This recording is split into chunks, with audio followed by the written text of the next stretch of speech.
Hi everyone. Good afternoon, good morning from wherever you are attending.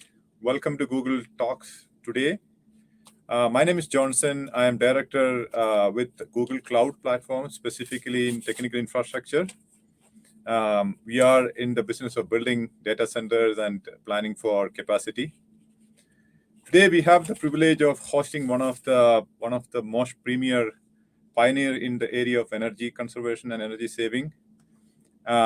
It is my privilege welcoming Professor Chetan Singh Solanki from IIT Bombay, currently on the Energy Swaraj Yatra, which include fully living on a solar bus for 10 years, having started in November 2020 in the wake of catastrophic climate change and committing until 2030. The purpose is to create a public movement towards the adoption of the use of 100% solar energy. Professor Solanki has been referred as the solar man of India by some, while others call him the solar Gandhi, following Gandhian ideals.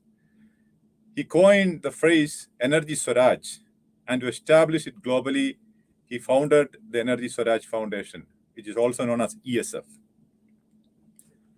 Professor Solanki has been the recipient of many awards and accolades, including the Prime Minister's Innovation Award for his SOLS project and 3 Guinness World Records. It's a privilege and a pleasure and an honor to welcome Professor Chetan Singh Solanki to Google, and I am very proud to be part of this discussion. Professor Solanki, welcome to Google. Thank you very much for having me. Thanks a lot. It is my privilege, also an honor to be with the Google in this talk today. Good. How are you doing today? I am assuming that you are in the bus at some places. Where are you today? Well, I'm happy, and I'm in my bus.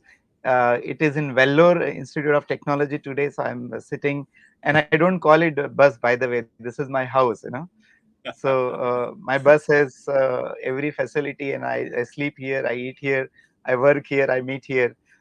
So this is my mobile house. I'm right now sitting in my bus, Energy Swaraj Yatra bus. Excellent, excellent. People call you the solar man of India and the solar Gandhi. Which one you like the most, whether solar Gandhi or solar man? Well, that's a difficult choice, but whichever way, the important thing is that I should be able to do the job, whatever these titles belong to. But some of the things, like the philosophy of what Gandhiji followed are actually very universal philosophies, and that is why this yatra, Energy Swaraj, the word came from them, and that is why I'm sitting here right now. So either one, the important thing is I should be able to do the work that I am supposed to and that I wish to do for this planet.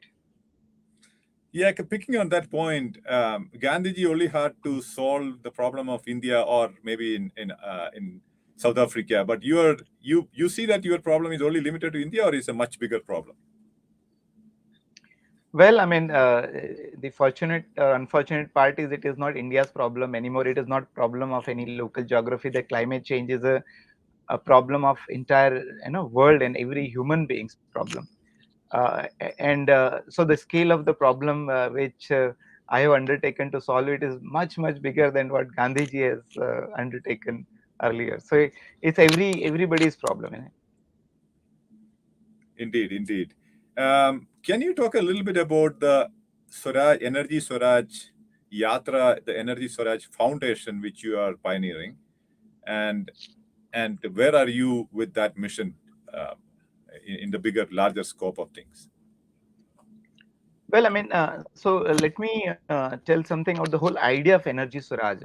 First of all, uh, the whole problem that we see today of the climate change, the degradation of water resource, air, soil, everything. One of the basic cause of this is use of carbon-based fuels. Whether we use coal or petrol or diesel or LPG or CNG, and unfortunately about 80 to 85% of the world's energy requirement today are met with these fuels. and we know that the byproduct is carbon dioxide, which is a greenhouse gas. It traps the heat and resulting in a global warming, which is causing the change in the climate. So I believe that the core issue is energy, which has caused the problem. And if you really want to solve this problem, again you have to take help of energy. But this energy with which you will be able to solve the problem will be clean energy and sustainable energy, and that is solar energy. Now, even the use of solar energy has to be done in a very, very systematic manner. And following Gandhian philosophy, he said, not the mass production, production by masses is required. And when we and the solar, I have done my PhD, by the way, in solar from Europe and Belgium. um, uh, it has the solar energy technology has actually evolved a lot, greatly, both in terms of performance, both in terms of cost. And therefore it is very much possible today that each one of us can generate and fulfill our energy needs, in most cases. And when we generate and fulfill our own energy needs, that is energy Swaraj. And because energy is a cause of a problem, the carbon based energy, solar energy will be the part of the solution. And when every individual, because we use energy, we contribute to the problem, and every individual should be part of the solution. And that's the whole idea of Energy Swaraj Yatra, is to bring this awareness that, look, we use a lot of resources, we use materials, we use energy, and therefore we contribute to the problem. And it is not going to be enough alone for the government to solve it, or for the corporate world to solve it. Every individual has to become part of it, and that's the whole purpose of Energy Swaraj Yatra, is to bring every individual on solving this problem. And once everybody starts doing it, I believe it will become some kind of a public movement. And the whole purpose of Yatra is to create such a movement. So Energy Swaraj is a core, and Energy Swaraj Yatra is to bring this awareness to not millions but billions, and create some kind of public movement, so that we can all solve this problem to make the world better and beautiful, not only for ourselves but our future generations as well. Indeed. Yeah. So I know you have this project called Soul. Can you talk a Mhm. little bit about Soul, and you're trying to solve the problems of masses? Um, give us a little glimpse on where are you with that project?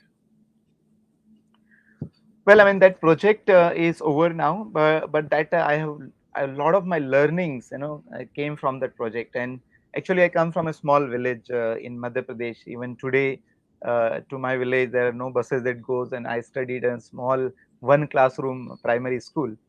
uh, and I had opportunity to actually study in IITs and go abroad and work everywhere. So I always felt that I should be able to do something for my society. And one of the simplest thing is, can we provide light to study to everyone? And I started this project way back in 2012, when the electricity situation was not that good in the country. So the soul was the solar urja. Urja means energy, uh, for localization for sustainability. So when we localize the solar energy generation and consumption, we can actually create a sustainable life. And how do we localize? We create a technological solution which are simple enough, so that local people can be trained in assembly, repair, maintenance, services, everything. And with the Soul project, we have demonstrated that it is indeed possible that the solar energy solution is not only for energy, it is also for job creation, it is also to make local economy stronger, it is also to bring women in the forefront and contribute into the economic development, it is also for energy independence. So that was a great experiment that I have done, and I have learned many things, that solar energy is a solution to many, many problems, not only energy. And that was the Soul project all about. In fact, the whole learning from energy, the idea of Energy Swaraj came from the experiments that I had done with the Soul project. Okay, I think there is a social cause, and there's a technology cause, and there is also a economy which you're talking about. I know you're part of the higher education um, strategy board with Prime Minister's office, and you're also in the various boards in energy conservation. Can you talk a little bit about what are you thinking about including some of these things, the primary educations, or or providing this as a mechanism to the students to inherit. And of course, you talked about you yourself being a student, had your vision and you had incidents. How are you thinking about infusing this into our education and in academia? Well, I mean, one of the thing that has happened over the past is that as we become more modern, as we become more advanced, we are kind of, getting, we are losing the touch with the nature. We are losing the touch with our own environment, and this environment is what nurtures our life. This is the air that we breathe. This is the water that we drink. This is the food that we eat, right? So that connection with the soil, water is actually, becoming weaker and weaker. So I'm a member of a national focus group on environmental education, which is part of the new education policy. We are designing the philosophy of the curriculum for the environmental education. And what we are stressing is that the environment is such an integral part of our life. In fact, we belong to environment. But how do we bring this connectedness of of a student to the environment? How do we bring this connection that look, this is the environment. If it is nurtured well, your life will be nurtured well, it will be protected well. So we are trying to make this environmental education as a core subject, which is not the case right now. Only some classes environmental education is taught, but we are trying to bring this point and emphasize that uh, that student right from the first standard up to the graduation level, he or she should study environment in some way another way depending on his age level, so that this connection is well kind of inculcated in his or her lifestyle, so that we start respecting the environment and use things, all resources, whether it is food, clothes, air, water, very judiciously, so that we do not disturb and degrade the environment, uh, which itself is supporting our life. So that we are trying to bring. And of course, solar energy solutions is one part of it, and how we can generate and fulfill all our energy needs locally, so that we can be locally self sufficient. I think this is a strength in today's world, when we are so much dependent on other countries and this import and that import and fuel import. If you can be locally self sufficient, I think that is one of the most powerful tool that can be in the hands of every country. Do you think that our social medias and publics and press is not so much warmed up onto this concept? We don't see any newses or anything of this sort coming up anywhere, whereas most of the discussions are on other subject. Is there a problem you see there? But definitely, I mean, I believe that most people, and most means 99% people, and I'm very sure I can say that now because I'm traveling and meeting so many thousands of people, that 99% people are not even aware about the severity of the problem and how serious this problem is. And and somehow we humans are designed to think in a short term. So even if there's a problem come, for example, right now there is a cyclone in Andhra Pradesh, it's going to affect. Maybe people will remember for 10 days and then they will get back to the normal life. So yes, there is a definitely big problem. It is important that people become aware that that climate change is very very serious. It is actually becoming a threat to the existence of life itself. But that seriousness is not there in the actions that we see around. And in fact, I believe that that seriousness is even lacking in policy making at the country level, not only in India but everywhere else also. I mean, 2019 I traveled across the world. I traveled 30 countries, and I could see that seriousness is really missing, and things are really not working out the way that is supposed to work. For example, I keep quoting that there was a Kyoto Protocol way back in 1998. We study this in our books, when we are student. Now there is a Paris Agreement, the COP meetings, everything is happening, but the climate change is not mitigating it. In fact, it is accelerating. So it shows that things are not working out. People have to really really wake up and come out of the normal business as usual thinking and understanding, and start looking at this subject very very seriously. So in your yatra, I am interested to see, who do you meet? Do you meet the administration of a state? Do you meet the technical community? Who do you meet, and how? What is that you wanted to talk when you are in a state? Well, interesting. I keep defining that every user of energy is the person I am interested to meet. You know, that person can be from a developed countries or developing countries. That person can be rich or poor. That can person can be an officer or a businessman or a student or a housewife. So every user of energy is the person I'm interested in, which actually involves everyone around. So I meet I meet, I go to schools and colleges. I also try to go to the corporates and deliver a lecture there, bring that sense. We also conduct small trainings and hands-on training, that how simple and easy to adopt solar energy, and it is not a rocket science. You can just connect 3 4 boxes together and done, you generate your own electricity. I also meet the NGOs and society also, go to the society. So literally everyone is my interest, and because Okay. everybody, as I said earlier, is a contributing to the problem by consuming energy. So everyone should be the part of solution, and everybody should be the part of the solution. Sure, sure. Okay, so let me get to, before we getting into some of the serious topics on carbon emissions and net neutral. Let me ask you some lightweight question. What was the reaction? And several of my colleagues and friends wanted to know, what was the reaction when you decided that you are going to be in a bus for next 10 years? What was the reaction from your friends and family, and how did you convince them? Well, I mean, it's always a difficult. I mean, it is always a difficult situation to tell friends and family that you're not going to come home for 11 years.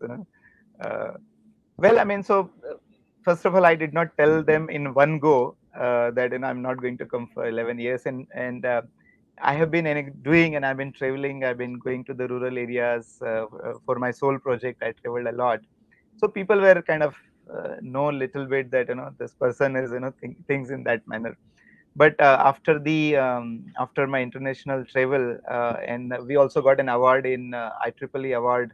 The title of the competition was Empowering Billion Lives, and how do we empower billion people through the use of solar energy. And that is when I started thinking. So it was a relatively long process to make a plan and think about what needs to be done. So I started slowly giving this information to my family, that look, and I feel that had Gandhiji would have been here, he started some yatra, so should do something like this. And then sometime later, the yatra should be a long yatra. It cannot be 1 or 2 years. I remember my parents. They became aware that I'm doing it, but they were not fully aware. So once I told them, in India there is this tradition of kanya dan. So when I have two daughters, and daughters get married. So I told my parents, what does it mean for 11 years of yatra? That you have to take the responsibility of doing that job also, which is actually father's responsibility. But I kind of transferred to my father, and that is where he realized that, oh, it is like this. At home, uh, once, after a lot of discussion, I told my daughters that, look, that I need to talk. When I told them that I will start this yatra, I will not come home for 11 years. Fortunately, the younger ones told me that it's okay, it doesn't matter, you are anyway traveling all the time. So that really made me, that really made me light. That is fine. I mean, this idea is not that crazy, and for whatever work that I've been doing, they could accept it. But of course, for my wife, I think one of the most difficult thing to digest is for my wife, because now she has to play the double role of husband, wife, parents, everything. So it is actually due to her I'm able to do this, and it's really her courage that to be able to take the whole thing on her head and deliver. I'm sure your family is watching this, and on behalf of all of us from Google, thanks to them and appreciate them for letting you travel. Do they get to visit you when you're traveling, and do they join in some legs from one point to another point? Yes, yes, definitely. I mean, the rule is that one-way traffic is allowed. So I don't go home, but they can always come to my home, the bus. So we keep meeting. They join me in the bus, and they travel me with a couple of days, and then they'll go back. Of course, depending on their exam schedules and other work. But yes, we keep meeting, and of course, thanks to the technology, thanks to Google Meet, we keep talking, and so technology allows us to be really connected on a daily basis, see each other. So that part is easier, these days. Yeah, yeah, yeah. Good to hear that Google Meet is able to help you as well in your Energy Swaraj Yatra. Is your interesting to ask? Is your bus fully solar enabled, and how are you equipped in the bus, and what is there in the bus? Well, I mean, so there are two aspects of use of energy in the bus. One is that I live in the bus, so there is a bed, there is a kitchen, there is a washroom, there is a uh, lights, cooler. Backside there is a TV also. We kept it for demonstration. There is air conditioner also at the backside.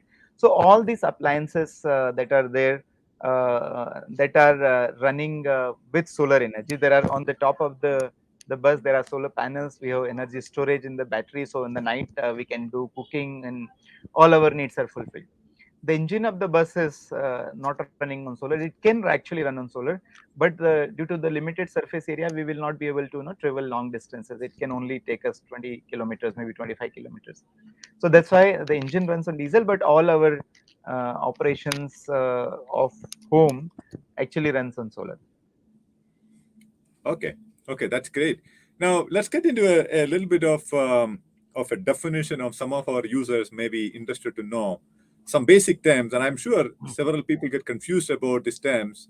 Let's talk Mhm. about carbon credit, net zero, carbon neutrality, carbon offset, carbon removal. These are terms which are used, and people get confused. Somebody say I'm carbon neutral. Somebody says that we are carbon free.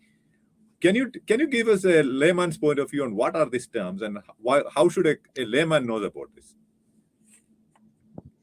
Sure. First of all, one thing common in all this is a carbon, right? That is, we all realize. So whether it's carbon credit, neutrality, the one thing common in everything is a carbon. So it deals. So it is something to do with the carbon, and why it is something to do with the carbon? As I said earlier, 80 to 85% of world's energy requirement comes from the carbon. So now people are understanding that. Look, I mean, this is a problem, and a lot of people who consume a lot of energy, they understand there's a problem. So then there are ways people are trying to figure out. So for example, the best sustainable way of living is to become carbon neutral. Whatever you emit, that much is absorbed. That is carbon neutrality. Now you can also call it carbon offset. So carbon offset is used, for example, you as a person or you as an organization, suppose you are emitting carbon dioxide, for some reason you are not able to compensate it, but you can then outsource your job of saving carbon. You can compensate it, and then somebody else can actually save carbon on your behalf. Somebody else can plant the tree on your behalf. That is how you can call it carbon offset. And one of the way to deal with the carbon offsetting is a carbon credits. It's like it can be used like a currency, that I am saving so much carbon that actually I'm emitting less but saving more carbon, or capturing more carbon. Then I'm earning some carbon credit. I can sell it to somebody against money, and that is what the exchange, that the carbon credit is. So it's all about Okay, the carbon, and the best thing is, don't emit carbon, or do as little as possible. And if you're emitting, try to absorb it by whatever technology and means available to you. okay. Can you talk a little bit about carbon-free energy? Carbon-free energy, how is it different from the net zero and carbon neutral and things like that?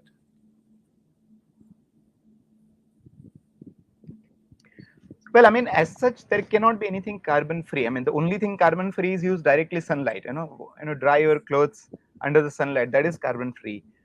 Make a natural ventilation without any fan. That is carbon free. But using solar panel or wind are actually not carbon free, because what will happen when you manufacture solar panels, when you recycle solar panel, you need to structure wires, all kind of electronics. Some carbon emission always happens. It may be much less as compared to the coal, but there is always some carbon emission. So the best carbon free thing is actually not to use energy in an active manner, which means not to use any device, uh, but use energy what is available directly. As I said, the drying of clothes under the sunlight is actually in real sense a carbon free energy. But otherwise, every other form of energy, whatever you do, is going to have some impact on the environment. It may be much less. So the best thing, I created this formula, by the way. If you want to really use energy, the formula is avoid, minimize, and generate. First thing you should do is avoid the use of energy. How can you live naturally? How can you use natural light directly? If you cannot avoid it, minimize it by efficient use of energy, by using efficient appliances. And if you cannot minimize beyond certain point, then only generate locally. that Okay. that is how we should actually use energy. Yeah. And I believe you also have two laws of human sustainability, which you have written in your book. Can you talk a little bit about that as well? Yeah, and definitely. I mean, there are many people, and there are a lot of guiding lines, and there are to-do list, and what is the best practices in this sector and that sector, and that can all become confusing sometimes. So the best thing is create laws. Like Newton. The Newton as a scientist created this simple law: every action is a reaction. Now you can actually use it in thousand different places, and people can understand and apply it everywhere. So I have created two laws of human sustainability, and it's becoming more and more stronger, when I'm traveling and experiencing that. If human race want to survive on this planet, let us follow this two law. What is this two law? Number one, limit your consumption, and number two, localize your production. Limit your consumption and localize your production. Why limit your consumption? Because the whole planet is a finite body. All the entire planet, the size of the planet, all its resources are finite, and therefore your consumption should be finite. So limit your consumption. And second, and very important, is localize your production. Why should you localize your production? Because if you're not going to be localizing production, you're going to be dependent on somebody. Like very latest example of what happened in Sri Lanka when the oil, the diesel supply was interrupted. So when we are not going to localize your production, you're going to be dependent on somebody, and it is going to create impact on the environment, because production, transportation, consumption is all going to affect. So limit your consumption and localize your production are these two fundamental laws that we all must follow. And the good thing is, like Newton's law, every action is reaction, can be applicable everywhere. These two laws are applicable for every resource that we consume. So if you want to consume water, for example, rule number one is limit your consumption. What does it mean? Do not waste water. Do not take bath in the bathtub. Sometimes good not to take bath at all. You save water. And localize your production. What does it mean? Localize your production means that you recharge locally. Use local water. Do not bring your pipes and canals from 1,000 kilometers and 500 kilometers. If you want to food, limit your consumption and localize your production. So do not waste food and use local food as much as possible. And most important, the biggest culprit of today's problem of climate change is energy. So if you want to use energy, rule number one is limit your consumption, use less. And rule number two is localize your production. Adopt to Energy Swaraj, generate it locally. I think then the human life can really be sustainable for thousands and thousands of years to come. Professor Solanki, I think we all agree, and me personally wanted to do solarize my house. However, when we go to the market and try to buy the solar panels and put it there, the general advice we get is, oh, it is very costly. And Mm-hmm. why do you want to do it? The fossil fuel will take care of you for another 15 years, and your investment is too heavy. Is there a point of view on that? Is that the all stories we hear is about the production is centralized and government is putting solar panels on deserts and large areas, and the localized production is still not materialized or still not appreciated? What is your view on it? Well, so there are many misconceptions about solar energy that people have. For example, as you first of all you mentioned that people feel that solar energy is expensive, isn't it? You know what? The solar electricity is sold in the country, or government is buying at the rate about 2.5 to 3 rupees per unit, while the domestic electricity that we pay is about 6 7 rupees, and the industrial electricity rates are about 8 9 10 rupees. So as compared to this, you see the rates are not very high. Of course, this is at a very mass scale when you generate, but even if you generate at domestic level, it will be about for 3 rupees, 4 rupees, 5 rupees range. With the energy storage, it will be about 6, 7, 8 rupees range. So it is very much, kind of cost effective with the today's technology. But I keep saying people that do not use solar energy because it is cheap or expensive. Use solar energy because it is required to ensure the sustainability of life on this planet. By the way, when I was really thinking, I realized that we do not buy things because they are cheap or expensive. You know what? I keep saying people that your mobile phone, take anybody's mobile phone, it will be 20,000 rupees, 30,000 rupees, 40,000 rupees. There is 1100 rupees mobile also available. Why do you buy 11 20,000 rupees mobile? Isn't it expensive? You know, people. I keep asking people. The gold is very expensive. 50,000 rupees for 10 grams, such a small piece. Isn't it expensive? Why people buy gold? Shouldn't be buying. Cars are very expensive. 5 lakh rupees, 10 lakh rupees. As compared to two wheeler, it's only 50, 100,000 rupees. So let us realize that we do not buy things because they are cheap or expensive. We buy things when it becomes part of our priority. And in today's context, when there is so much of degradation of environment, when the climate change is really affecting millions of people already, and nobody is going to be spared, do make solar energy as part of your priority. And when you make a part of it as a priority, it is not going to be cheap or expensive, isn't it? People make, spend 50 lakh rupees, 100 lakh rupees in buying their houses. Why can't we spend 2 or 3, 4 lakh rupees to fulfill solar energy? That's it. Isn't that not so expensive?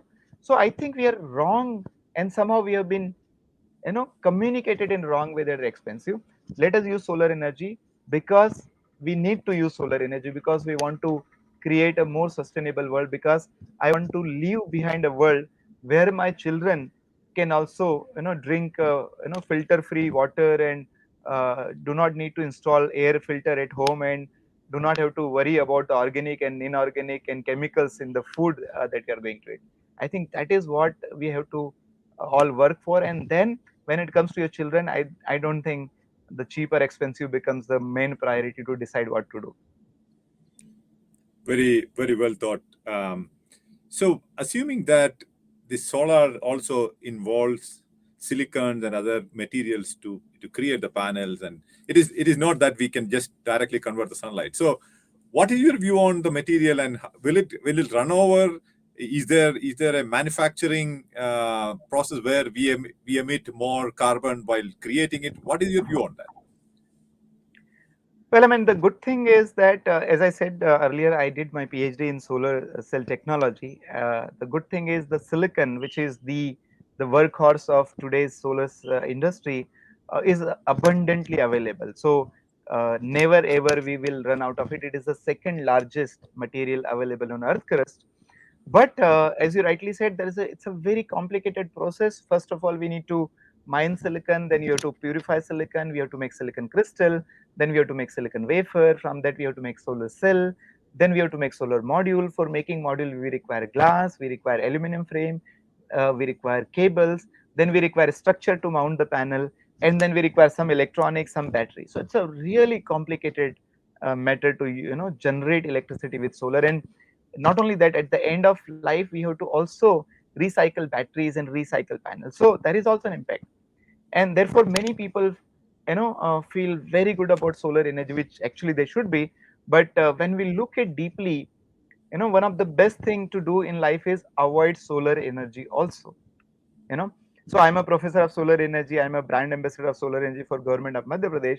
My job is to promote solar energy, but Johnson, I keep saying one of the best thing you can do in life is avoid solar energy also. Why?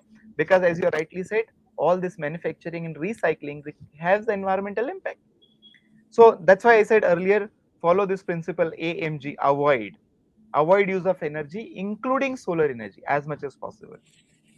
And for this reason, but good thing is, many people are also confused that many people have this misconception that a lot of energy that goes in making solar panels, it doesn't generate in its entire lifetime. That is not correct. Whatever energy that goes in making solar panel, the solar panel generates it within 1 and 1.5 year of operation. So next 20 years actually it can be surplus. So that is good part about it. But the best Got it. thing is use minimum, as minimum Okay. as possible. Okay.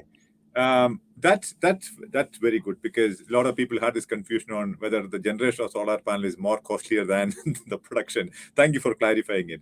We will also talk about, assuming that I want to use everything which is efficiently built.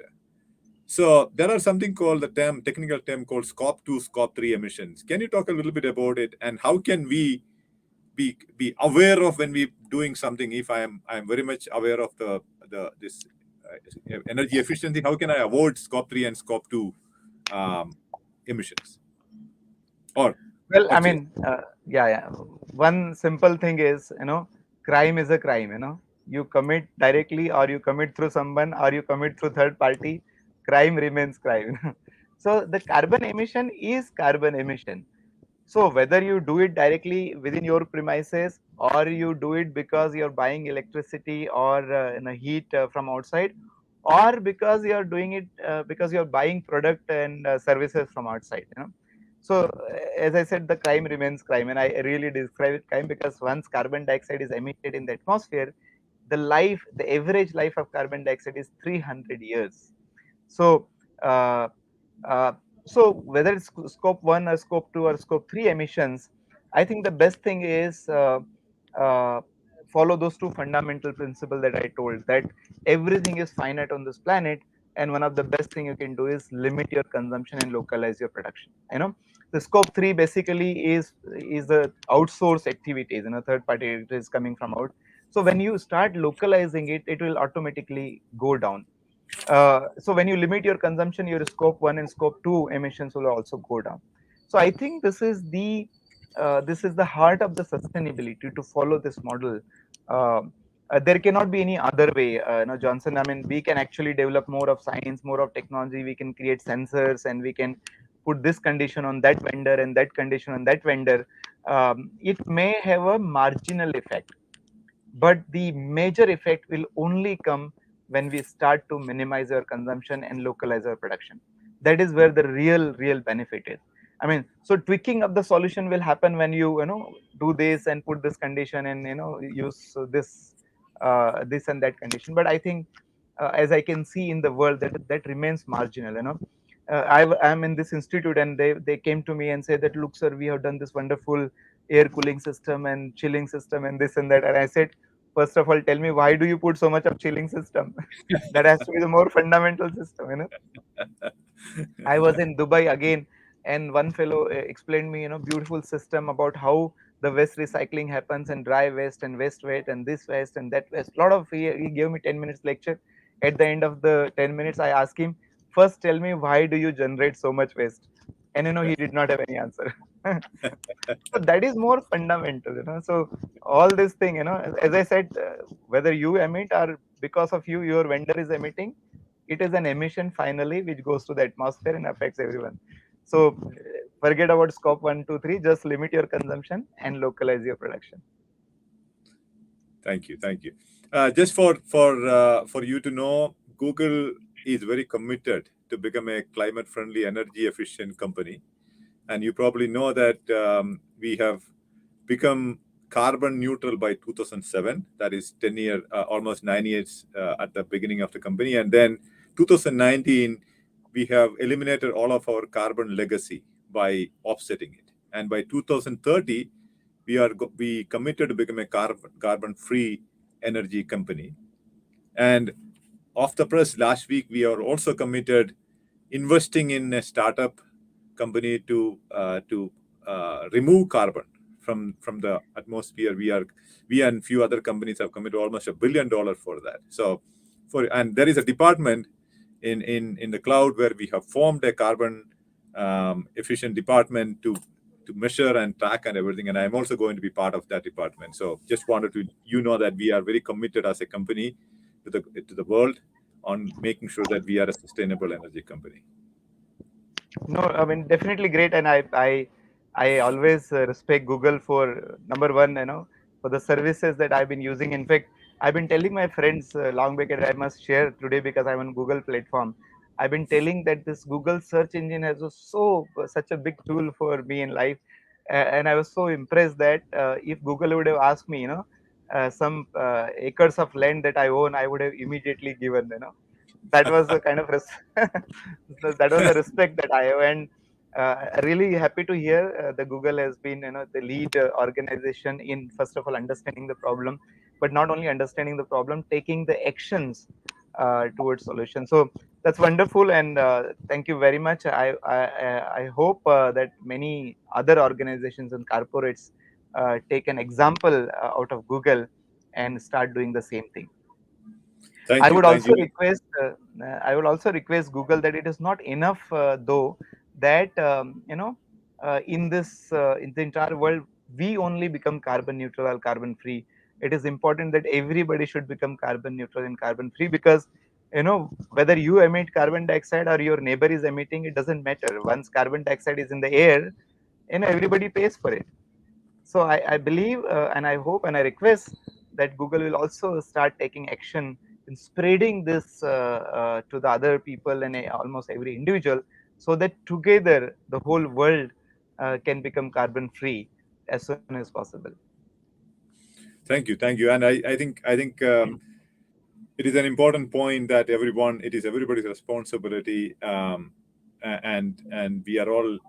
The question is, how can we help from the technical world? I know there are several unicorns in our countries, but I don't think I have come across the unicorn which is focused on energy from our country. Do you think that is going to be a near time, because the technologies and the technologies can make this faster? Do you think that is a possibility in the near time future in our country, at least, to see the first unicorn in the energy sector or the energy conservation sector?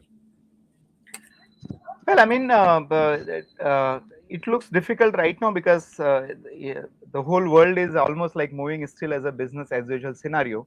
And I also believe that the climate change solution is less of a technological problem and scientific problem, more of a behavioral problem. And to change the behavior, I don't think technology can help us, and it is only the our understanding of the entire world, our understanding of our own life, and our understanding of connectedness with the nature, with each other, with each country. I think that is really where the solution is.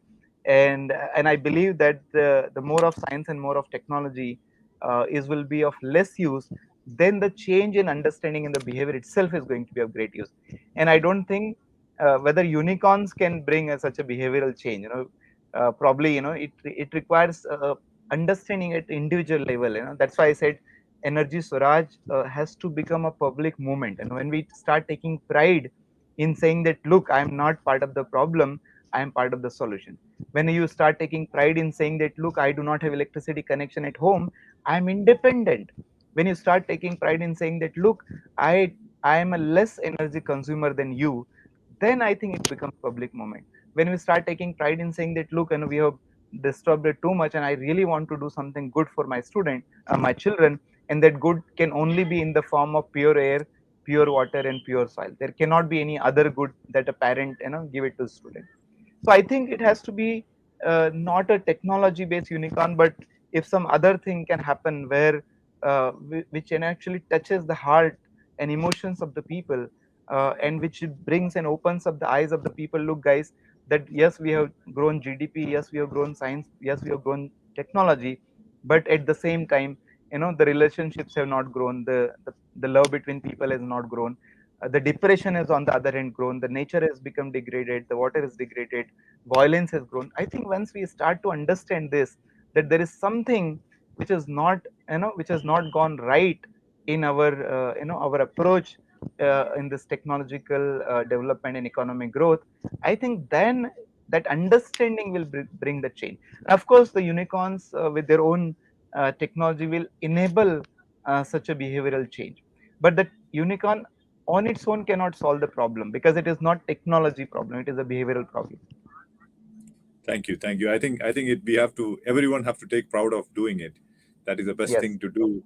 Do you think any countries? Before I go to, there are several questions in our chat window. Before I go to the chat, this is my last question from me. Do you think any countries who are doing very well in this, which we can take an example on from your experience and from your journey? globally? Well, yes, I mean, my our neighboring country Bhutan is has done wonderfully well. First of all, they have there are different parameter of growth. It is not GDP. It is a happiness index that is a growth parameter, and which is actually the right thing. If you are all billionaire, but if you're not happy, if your smile is not there on the face, if glow is not there on the face, what is the point in having $1 billion with you? And I keep asking this question. GDP has grown. Tell me if a smile is also growing. If GDP grows by 5%, does it result in a smile growth by 5%? It doesn't. So that's why the parameter has to be the different, and Bhutan has actually demonstrated that the real parameter of existing on this planet is not accumulating resources and wealth. It is accumulating the happiness and the inner peace and joy of doing things. And as a result of that, they have already become the carbon neutral. So in fact, carbon negative. So what does it mean? That actually whatever carbon they emit, they save and absorb more carbon than they emit. So Bhutan is a great example. Suriname is another country which is another example. And thankfully, many Western European countries are actually doing wonderfully well. I hope that everyone actually follows that and becomes uh, energy independent by avoiding and minimizing and generating their own needs locally.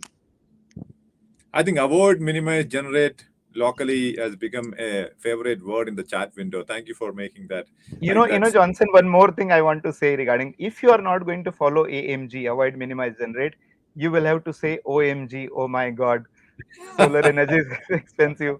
Oh my God, policy is not there. Oh my God, this is not there, that is not there. So better avoid saying OMG, and the best thing to avoid saying OMG is follow AMG.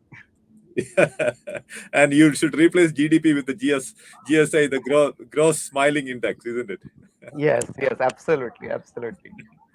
Okay. I should go to some of the questions. And there is a question about nuclear power is cleaner than the solar power. Um, and because the wastage is very less. What do you think? Well, as I said, the two principle I mentioned, limit your consumption and localize your production. I don't see that we can supply nuclear fuel to everybody's house and every company, and the company generates their own energy. So yes, I mean it is clean energy, and people have been trying. In fact, there are some countries which are actually going in opposite direction, and they are dismantling and stopping use of nuclear energy. So it's still kind of a debatable topic. But yes, there are issues and concerns regarding the nuclear waste and how best we can do it. But if we can do it, so nuclear energy can also be a good solution because it doesn't have that environmental impact. But whether we can do it in a safe way, in a distributed manner, I think still remains a question. Thank you. We have a question from another user on what policies and incentives is government of India is thinking of enable individual household to adopt solar energy. We talked about this a little bit. Also, are there use cases globally to make communities locally self-sufficient?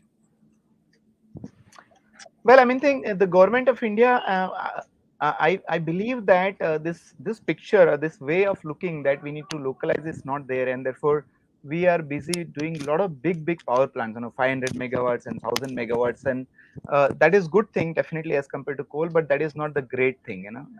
Because I believe when we start localizing our solution, we also create jobs, we also strengthen local economy, we also bring women into the forefront, we also become, when individual becomes energy independent, the country becomes energy independent, we also mitigate the climate change. So I think when we change the approach of generating and fulfilling energy needs, the potential benefits are many, which does not come from the installation of big power plants. But some of the schemes like net metering and open access are some good schemes that government of India has already taken. Government of India is already pushing, our prime minister honorable Shri Narendra Modi ji is really pushing solar energy in a major way. But I would request him, maybe through the Google and all our minister, that yes, look at the solar energy in a little different way. The elephant and the deer are the two different animals. Give the job of hard work to the elephant and give the job of flexibility to the deer, and you don't give the same job to both the thing. And the good thing about solar energy, they are flexible, you can generate wherever you want. So let us use that flexibility, that characteristic, and become locally self-sufficient. And I think we need to bring the policies which encourages people to become energy independent. I think that is not fully evolved as such, and and India can actually take lead in demonstrating. And Prime Minister already said in his 15th August address that India needs to be energy atmanirbhar. And one of the best way to make India atmanirbhar is each individual can become atmanirbhar. I think that is the best way of doing it. So let us start taking pride in saying that I am atmanirbhar, I am energy independent. Very well said. There was also a question about what are things individuals can do to adopt leaving their usual life.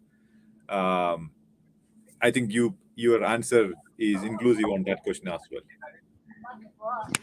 I mean, yes, thankfully that this two fundamental laws that are given, people can actually use them and apply that law. So, what individual should we do? Avoid it. That is the best thing. Avoid use of refrigerator. By the way, Johnson, at my home there is no refrigerator, there is no geyser, there is no air conditioner, uh, and it's not that I'm a poor person. Neither I'm a sad person, and I keep telling that neither so far I have got the divorce. 20 years married. What I'm saying is, if people start adopting the same thing, they will also not get the divorce. Be assured, because there is a use case right now here. So avoid doing things, because everything that you do, it has environmental impact. It may be less, but it cannot be zero. So avoid, minimize, and generate. I think that is the formula that you can follow in everything and anything that you do in your life. Indeed. And there was a question about we buying clothes and other products from not really eco-friendly business, and how do we track it? How do we avoid it? I mean, so don't buy it, right? No, literally, I mean, it really makes sense, because earlier we used to have couple of pairs of clothes, 3 pairs and 4 pairs, 5 pairs, and now these days you go and see anybody's covered, it will be like 50 pairs.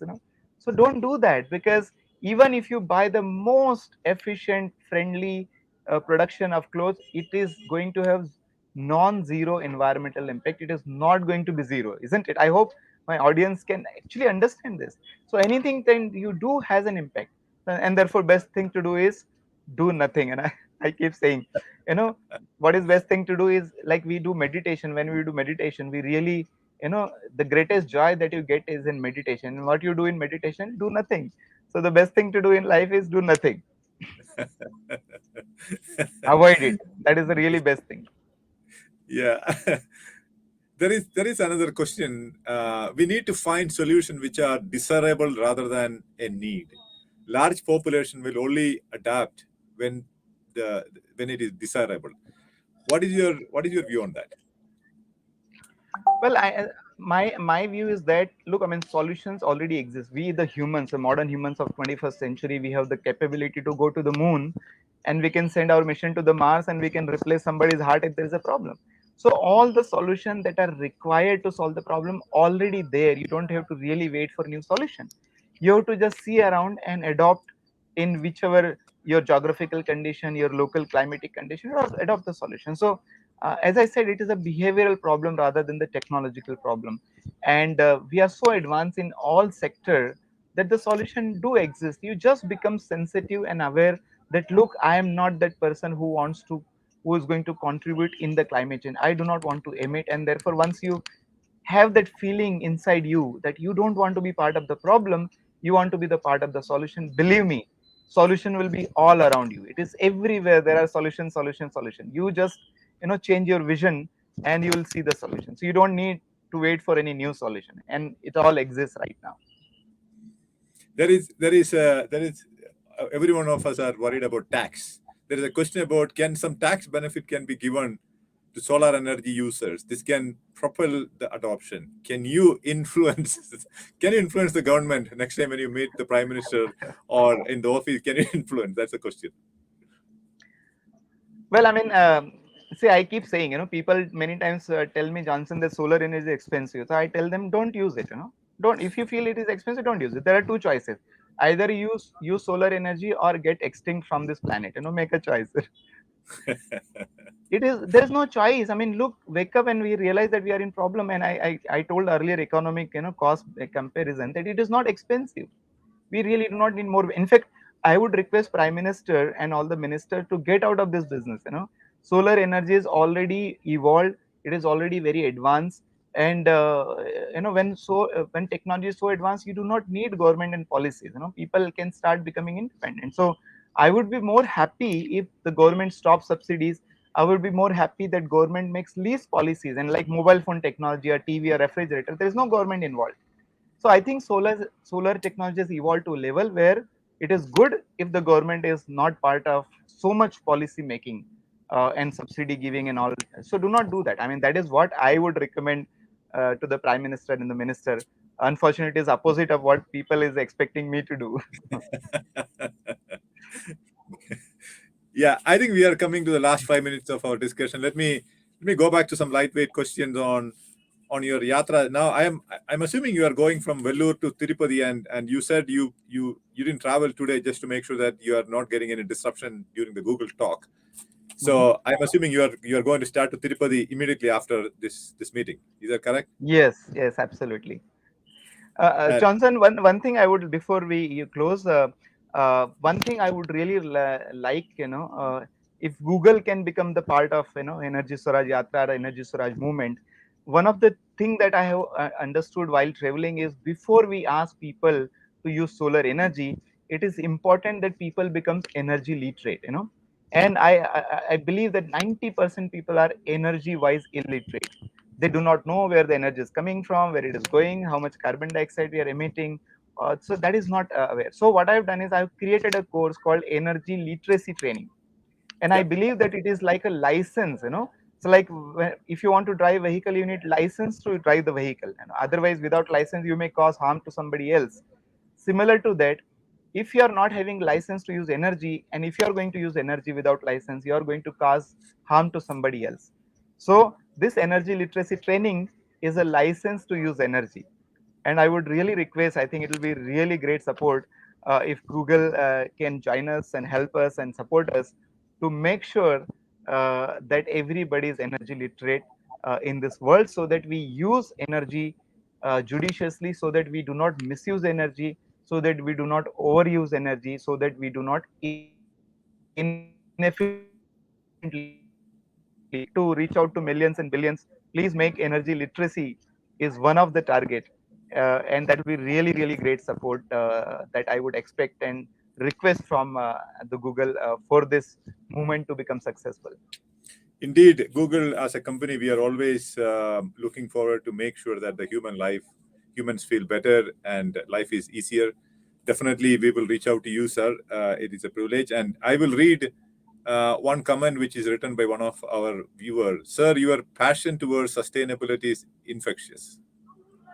That is what the feedback is, and that says everything about what you do. We are all.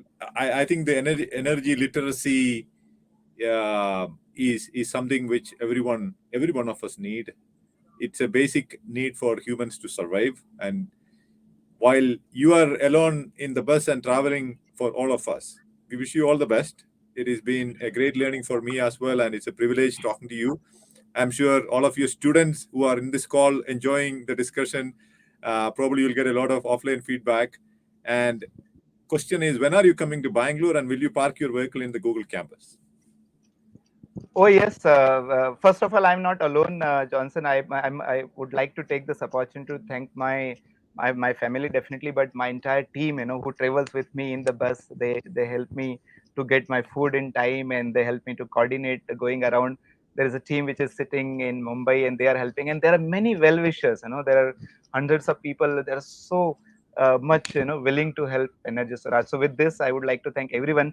And yes, as I said, I really respect Google in more than one way. And next time when we come to Bangalore, probably maybe about 10 months or 1 year later, but next time when I'll come to Bangalore, I would definitely love to park my bus in the Google campus. Yeah, Definitely. and one of my friend from the Hyderabad office is saying we have offices in Hyderabad, Bangalore, Pune, and Gurgaon. You should park to all the offices. That's why my friends in the office is saying. So Wonderful. I mean, that will be really great. And Johnson, maybe you can help me to connect with all your colleagues. So whichever area we go, we will definitely go and park to the Google office, and I would deliver this kind of talks from the Google office. I mean, that will be great. I would really love to do that. And thank you so much for offering. Thanks to all your colleagues for offering this help. That will be really great. And thanks to you, Johnson, and entire Google team and the Google platform for reaching me out and having this wonderful discussion. I don't know if you enjoyed or not, but Johnson, I thoroughly enjoyed the discussion. Of course, I enjoyed, and it was a learning for me, Professor. It is how can I not enjoy talking to a person like you who have a vision and a mission for the earth. It is a privilege, Professor Chetan Singh Solanki, talking to you and hosting you in Google, and looking forward to meet you again. Have a nice journey to Tirupati. Thank you so much. Thank you so much. Thank you. Thank Bye. you. Bye, everyone. Bye bye.